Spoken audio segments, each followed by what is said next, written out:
ಯುದ್ಧ ಸಂಘರ್ಷದ ಪರಿಣಾಮವಾಗಿ ಕಾರವಾರ ವಾಣಿಜ್ಯ ಬಂದರು ಸಂಪೂರ್ಣವಾಗಿ ಸ್ತಬ್ಧಗೊಂಡಿದ್ದು, ಬಂದರು ಪ್ರದೇಶವು ಹಡಗುಗಳಿಲ್ಲದೆ ಖಾಲಿಯಾಗಿ ಕಾಣುತ್ತಿದೆ. ಅರಬ್ ರಾಷ್ಟ್ರಗಳಿಂದ ಬಿಟುಮಿನ್ ಸಾಗಾಟ ಮಾಡುತ್ತಿದ್ದ ಹಡಗುಗಳ ಸಂಚಾರ ಹೆಚ್ಚಾಗಿ ಇದ್ದ ಈ ಬಂದರು ಈಗ ವ್ಯಾಪಾರ ಚಟುವಟಿಕೆಯಲ್ಲಿ ಗಣನೀಯ ಕುಸಿತವನ್ನು ಅನುಭವಿಸುತ್ತಿದೆ. ವಿಶೇಷವಾಗಿ ಹಾರ್ಮುಜ್ ಜಲಸಂಧಿ ಪ್ರದೇಶದಲ್ಲಿ ಇರಾನ್ ವಿಧಿಸಿದ ನಿರ್ಬಂಧಗಳ ಹಿನ್ನೆಲೆ ಹಡಗು ಸಂಚಾರಕ್ಕೆ ತೊಂದರೆಯಾಗಿದ್ದು, ಕಳೆದ 1 ತಿಂಗಳಿಂದ ಬಂದರಿಗೆ ಒಂದೇ ಒಂದು ಹಡಗು ಸಹ ಆಗಮಿಸಿಲ್ಲ.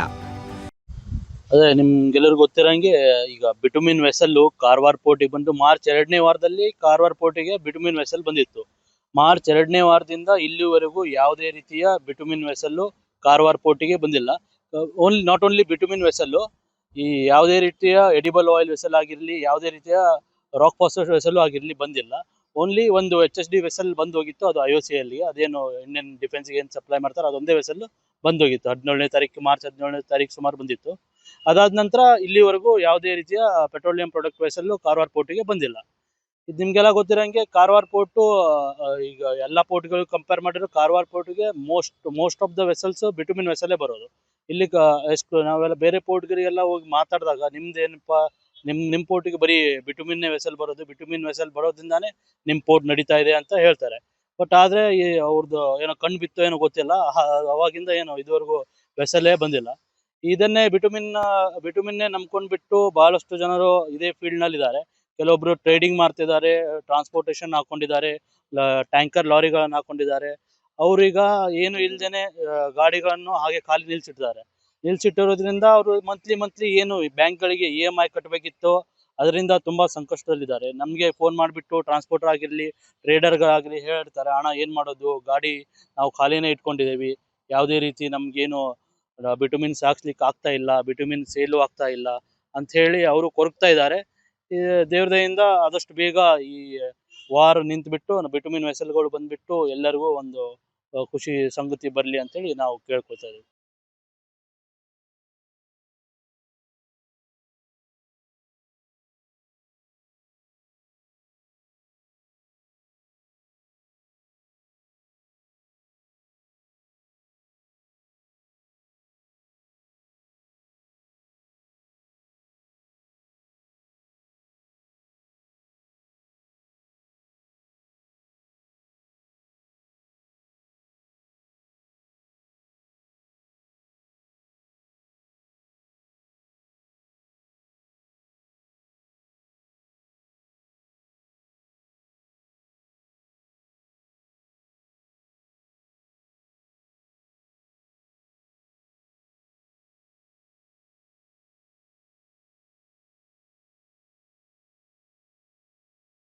ನಮಗೆ ಅಧಿಕೃತವಾಗಿ ಯುದ್ಧ ಶುರುವಾಗಿದ್ದು ಫೆಬ್ರವರಿ 28.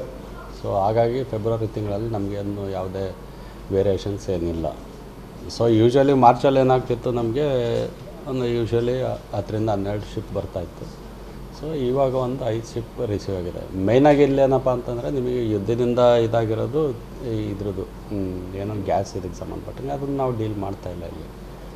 ಸೊ ನಮಗೆ ಏನೋ ಒಂದು 5 ಏನು ಶಿಪ್ಗಳು ಬರಬೇಕಿತ್ತು, ಸೊ ಅದು ಬಂದಿದೆ.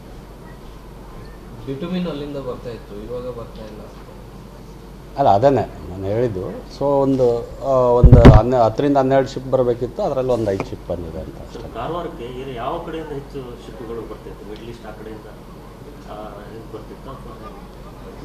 ನಾನು ಡೇಟಾ ನೋಡಿ ಕೊಡ್ತೇನೆ, ನೀವು ಕೇಳಿದ್ದಕ್ಕೆ ನಾನು ಅದನ್ನು ಹೇಳ್ತಾ ಸರ್. ಈ ಮಾರ್ಚ್ ಏಪ್ರಿಲ್ ಮೇದಲ್ಲಿ ಭಾಳ ಸೀಸನ್ ತುಂಬ ಶಿಪ್ಗಳು ಬರ್ತಾಯಿತ್ತು. ಇಲ್ಲ, ಏಪ್ರಿಲಲ್ಲಿ ಈಗ ನಿಮಗೆ ಈಗಾಗಲೇ ಗಾಳಿ ನೋಡಿ, ನಮಗಿಂತ ನಿಮಗೆ ಅನುಭವ ಜಾಸ್ತಿ ಇದೆ. ನಾನು ಬೆಳಗ್ಗೆ ನೋಡ್ತಾ ಇದ್ದೆ, ಆಗಲೇ ಮನ್ಸೊಂದು ಇದು ರಫ್ ಆಗ್ತಾಯಿದೆ. ಏಪ್ರಿಲ್ ಮೇ ಆ ಥರದ್ದೇನೂ ಇರಲಿಲ್ಲ, ಕಡಿಮೆ ಆಗ್ತಾ ಹೋಗ್ತಿತ್ತು ಎಲ್ಲ ನಿಮ್ಗೆ ಗೊತ್ತಿದ್ದಾಗೆ. ಇನ್ನು ಮುಂದೆ ನೋಡಬೇಕಷ್ಟೇ ಏನಾಗ್ತದೆ ಅನ್ನೋದನ್ನ.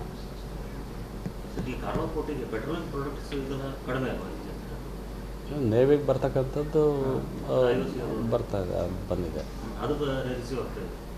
ಅದು ನಮಗೆ ಏನು ಇವಾಗೇನು ಫೆಬ್ರವರಿಲಿ ರಿಸೀವ್ ಆಗಬೇಕಿತ್ತು ಅದೆಲ್ಲ ರಿಸೀವ್ ಆಗ್ತದೆ.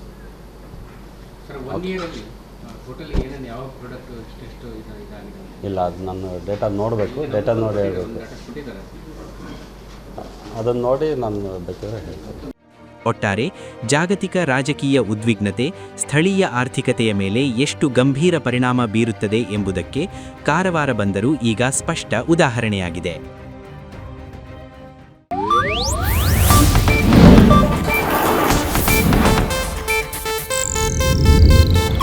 ಇದು ಏಷ್ಯಾನೆಟ್ ನ್ಯೂಸ್ ನೆಟ್ವರ್ಕ್ ಪ್ರಸ್ತುತಿ.